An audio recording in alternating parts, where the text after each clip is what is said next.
এই শুভ স্বর্ণালী সন্ধ্যা। আমার গলাটা খুব একটা ভালো নেই, একটু বলে নি ভালো। গেল ভোজ উৎসব, যে সেই থেকে যে গলা বসে গেছে এখনো চলছে। কবে সব মাতাজিকে স্মরণ করি, নীল সরস্বতী মাতা যাতে আমার তাড়াতাড়ি এটা করে দেয় ভালো হবে, সেটা কেমনে যায়। তো নীল সরস্বতী উৎসব 2026 আয়োজনে জাগ্রত প্রতিভা 16তম বছরে সম্মানিত মঞ্চ, পবিত্র মঞ্চ, পুরস্কার বিতরণী সভার মহাতি সভা মঞ্চে আসেন। ইতিমধ্যে সবাই জেনেছেন সম্মানিত মাস্টারমশাই লক্ষণচন্দ্র পাল মহাশয়, চণ্ডীপুর প্রাথমিক বিদ্যালয়ের প্রধান শিক্ষক, আর জয়ন্ত ভাই মহাশয় আমাদের পাশেই আদর্শ গ্রাম জগৎপুর বোর্ড প্রাথমিক বিদ্যালয়ের প্রধান শিক্ষক ম্যাডাম আছেন, জ্যোতিকা ম্যাডাম, আমি সহ ক্লাবের সমস্ত কার্যকর্তা বিভিন্ন কাজে ব্যস্ত, তাদের মঞ্চে পেয়েছি। কন্টিনিউ যার ভয়েস আমরা শুনতে পাচ্ছি সেই মাস্টারমশাই রাজকুমার দাস, গোপাল সামন্ত, গৌতম সামন্ত, সৌমাল্য সামন্ত সহ চণ্ডীচরণ, নির্মাল্য, আরো অন্যান্য যারা আছে কার্যকর্তা অক্লান্ত পরিশ্রম করে তারা এই সুন্দর অনুষ্ঠান উপস্থাপনার ক্ষেত্রে সুন্দর এবং সুচারু সবটাই তুলে ধরেছে। এবং এই অনুষ্ঠান পরিচালনার ক্ষেত্রে, চালিয়ে যাওয়ার ক্ষেত্রে কি আর্থিক কি মানসিক যারা সহযোগিতা করেছেন তাদেরকে অনেক অনেক ধন্যবাদ, শুভেচ্ছা, অভিনন্দন জানাই। ইতিমধ্যে সবাই কম বেশি বলেছে, সেই কথাগুলোকে পূর্ণ সমর্থন জানিয়ে এই সঙ্গে নিজস্ব কোনো যে ক্লাব সংস্থা সংগঠন নেই, তা হলেও তাদের যে মানসিক ইচ্ছা যে কোন অংশে কম নেই, যেদিন আনুষ্ঠানিকভাবে জাতীয় পতাকা উত্তোলন এবং সেদিন এক মহান ব্যক্তির জন্ম নিচ্ছিল বিদ্রোহী কবি কাজী নজরুল ইসলামের। সত্যি এত প্রখর রৌদ্র, আমি মাঝে মাঝে স্টেডিয়ামে নেমে গেছিলাম, পাশে মাস্টারমশাই জয়ন্তবাবু, লক্ষণবাবু মঞ্চ ছাড়েনি, আমরা অনেকে নেমে গেছিলাম। আমি গর্ব করেছিলাম যে সত্যি এখনো অনেক মাস্টারমশাই আছেন, তারা এই অনুষ্ঠানকে উপভোগ করে এবং সবাইকে মিলন করে। এই পবিত্র যে অনুষ্ঠান, যে মহাতি পুরস্কার বিতরণী সভা, যারা পুরস্কার পাবে নিশ্চয়ই মঞ্চে আশেপাশে রয়েছে, যারা পেল না তাদের কোনো অপরাধ নয়, তারাও আনন্দে পাবে। আমি সেই সব বাবা মায়েদের, সেই ক্রীড়াপ্রেমীদের বলবো, এই অনুষ্ঠানটা কিন্তু ছোট করে দেখার ব্যাপার নেই।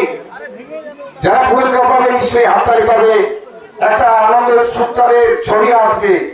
আর যারা পেলে না তাদেরকে নিয়ে তাদের বাবা মা বা তাদের গার্ডিয়ান আমরা এমনটা করবেন না, দিয়ে ওদেরকেও সামিল করার অনুষ্ঠানে আনা। পুরস্কার পাবিনি, যাওয়ার দরকার নেই এমনটা ভাববেন না, ট্রাই করে গেলে চেষ্টা করবো আগামী ওরা পাবে। ছট প্রতিযোগিতা দুর্দান্ত হয়েছে, সবাই পুরস্কার পাবো, কিন্তু মূল্যায়নের মাপকাঠি যা ছিল 6 জন, এই 6 জনকেই কার্য করা হয়েছে। এবছর কিছু খামতি দেখেছি, আবার নতুনত্ব অনুষ্ঠানে কিছু আনন্দ দেখেছি। খামতি যেটা দেখলাম, এখনই আমি রাজকুমার সঙ্গে কথা বলছিলাম, এবছর রক্তদান শিবির হলো না কেন, চক্ষু পরীক্ষা শিবির হলো না কেন, অনেকগুলো ঘটনাক্রম। এই যে বললাম ভোট উৎসব 2026, তা নিয়ে সবাই কম বেশি ব্যস্ত ছিল। তারপরে এবছর একটা ধান কাটা কৃষি প্রধান এলাকা ঝঞ্ঝাট ছিল। নিশ্চয়ই আমি অনুরোধ করবো এই প্রোগ্রামগুলো যেন আগামী দিনে অবশ্যই হয়, কারণ এগুলো পথের উৎসুক ইচ্ছা। আমি দীপক কুমার মন্ডল বছরে 3 বার রক্ত দিয়েছি গত কয়েক বছর ধরে। এবারে শুরুটা করতে চেয়েছিল এখান দিয়ে, না ওইখানে হয়েছে রাজকুমার ভাড়া ওখানে ওখানে রক্ত দিয়েছি, ওখানে রক্ত দিয়েছি, এখানে আরেকটা যারা সেগুলো অবশ্যই হবে। আরেকটা কথা না বললে নয়, যে প্রত্যেক বছর জাগ্রত প্রতিভা একটা নতুনত্ব অনুষ্ঠান করে। আমার পরিবার, আমি একটু তাড়াতাড়ি পরিশ্রমে যে শুয়ে পড়েছিলাম, 4টা 10-15 থেকে বাড়ি ফিরেছিল, প্রাকৃতিক ঝঞ্ঝাট ছিল, সারা বাংলা নৃত্য প্রতিযোগিতা। আমি রাত্রে এসে বড় স্ক্রিন পর্দা দেখছিলাম, সত্যি এত সুন্দর সুন্দর দূর দূরান্ত থেকে তারা এখানে পার্টিসিপেট করেছিল। জাগ্রত প্রতিবার বলছে ভাবা যায় কয়েকজন সদস্য মাত্র 26 জন। আবার বলছি কোন স্থায়ীদের কোন গ্রাউন্ড নেই, কোন সংঘ, কোন বসে জায়গা যেটা ক্লাব এর কিছু নেই, কিন্তু তাদের মনের মধ্যে যে অনুষ্ঠান প্রেম মানসিকতা সেটা কিন্তু তারা করে দেখাতে পারে। আর যেটা বলবো এদের জন্য কিন্তু সম্ভব হয়েছে। আমার অতীতের একই কথা বলবো, এটা ভাঙা ছিল, এখনো আশেপাশে কিন্তু কথা একটা ব্যবহার আছে ভাঙার কমিটির পূজা। আমি অনুরোধ করবো, নিশ্চিত ছিল অতীত ইতিহাসকে ভুললে হবে না, অতীত ইতিহাসকে ভুলে আমাদের নতুন করে চলতে হবে।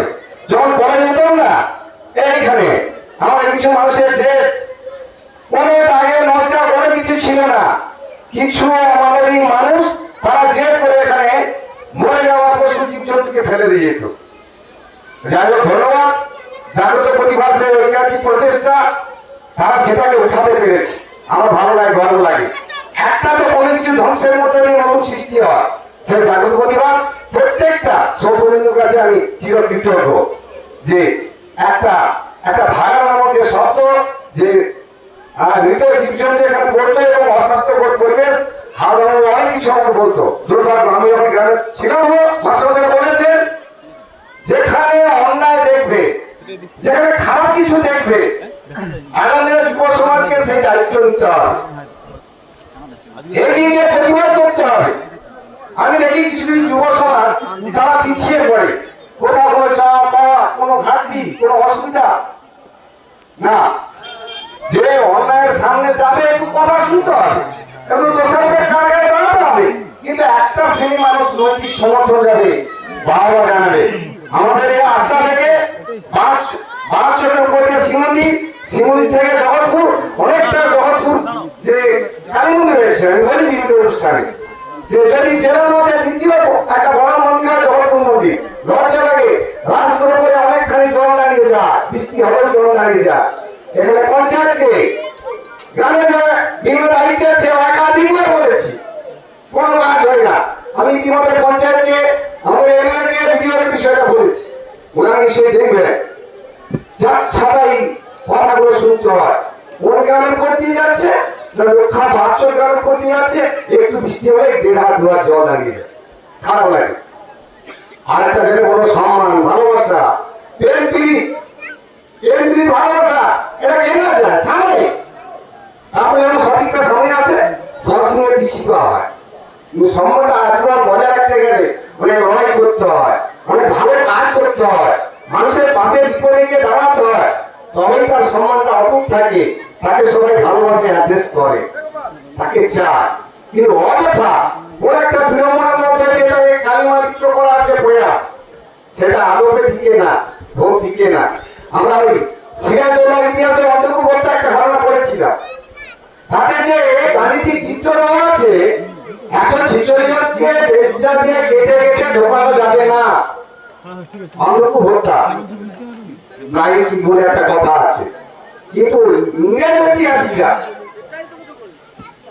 প্রথম সার্বভৌম বাংলার যে নবাব সিরাজউদ্দৌলার ভাবমূর্তিকে নষ্ট করার জন্য এর একটা গল্প সাজানো হয়েছিল। বাস্তবিক আদৌ এমনটা ঘটে, কারণ সিরাজউদ্দৌলাকে যদি বাংলার নবাব পদ থেকে সরানো যায়, তাহলে ইংরেজ ইস্ট ইন্ডিয়া কোম্পানি যে সাম্রাজ্যবাদের ঔপনিবেশিক শাসন এত সুন্দরভাবে আমাদের থাবা বানাবো। আর সত্যি তাই, সিরাজউদ্দৌলার পতনের মধ্যে দিয়ে ইংরেজরা প্রায় 200 বছর ধরে আমাদের ভারতবর্ষকে শাসন করেছে। বহু গ্রামে এমন সেই অসভ্য বর্গ কিছু মানুষ, ভদ্র বিনয়ী নম্র কাজের মানুষ সম্মানিত লোককে তারা ভালো চোখে দেখতে পারে না। আর দেখবে কি করে?